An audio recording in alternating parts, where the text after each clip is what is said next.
अरे सुनत जी भोली की अम्मा। का है जी प्रिंसू के पापा? सुना ना नाम आज तो का सुना सब्जी ही बनाया होगा है? डीजे खेलन धुगे जी चनाजा भरा डोडा वाले। रोज रोज के आलू भाटा बास्कट लग गए वो। त का करो जी? तू मने काम करा, हमर बड़े बाबू गुलशन घलो कहत रही से। का कहत रही से जी? डीजे साउंड तनाजा भरा टोला पारा।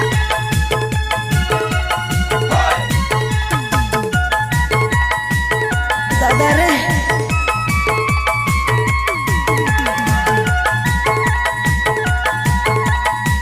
डीजे खेलन कुमार।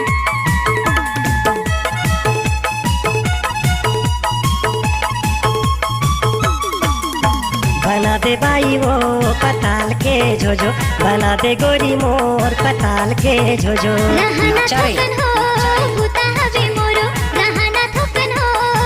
डीजे खेलन धुगे जी। आलू भाटा खा खा के मन बिटागे, आलू भाटा खा खा के जीवस कटागे। कतको जी फटका कहते कतको जी गोदलो, बना दे गोरी वो पताल के झोझो, बना दे बाई वो पताल के झोझो।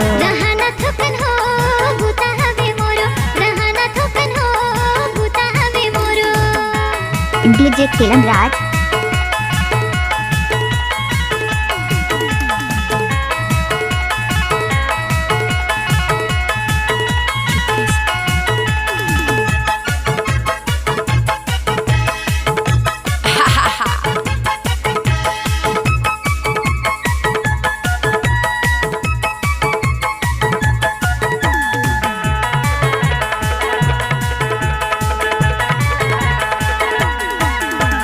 मेथी भाजी धनिया पत्ती डाल दे हरियर मिर्चाला, 5 रुपया किलो हवे नहीं ये ज्यादा खर्चाला। कोई भी गाना को मिक्स करके डालना है तो खेलन धुगे जी के बाएं हाथ के खेल है।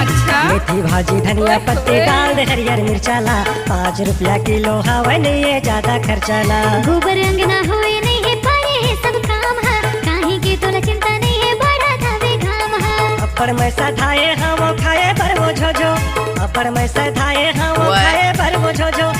कथी तोरे चेत हवे हो गे हवे डोडो, बना दे गोरी वो पताल के झोझो, बना दे बाई मोर पताल के झोझो। रहना थकन हो भूता हवे मोरो, रहना थकन गा भूता हवे मोरो।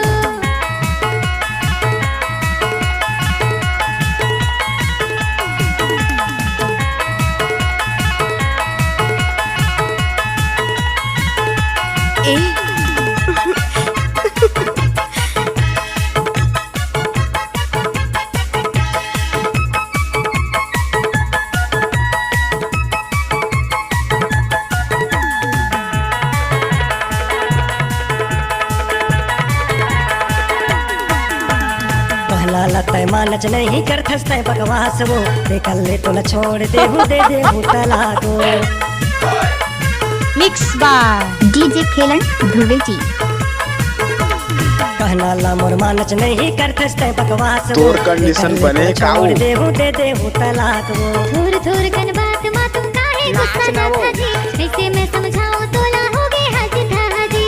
हंगे है वै मार तोला हो गे हज मुँह बाड़ीन, हंगे है वै मार तोला हो गे डीजे हज मुँह खेलन बाड़ीन। कुमार। देखबे अब देखा हूँ तोला डौकी लागे आसो, बना दे गोरी वो पताल के झोझो, बना दे लचा बाई छन्ना वो वो। पताल के झोझो। बना हो तोर बरगा पताल के झोझो, बना हो तोर बरगा पताल के झोझो।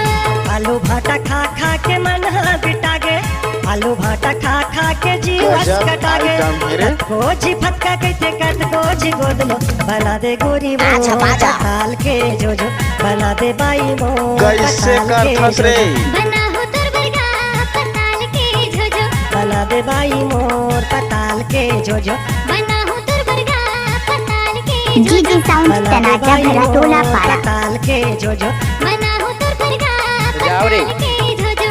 बना दे रानी मोर पताल के झोझो। डीजे खेलन बना हो धुगे तोर जी। बरगा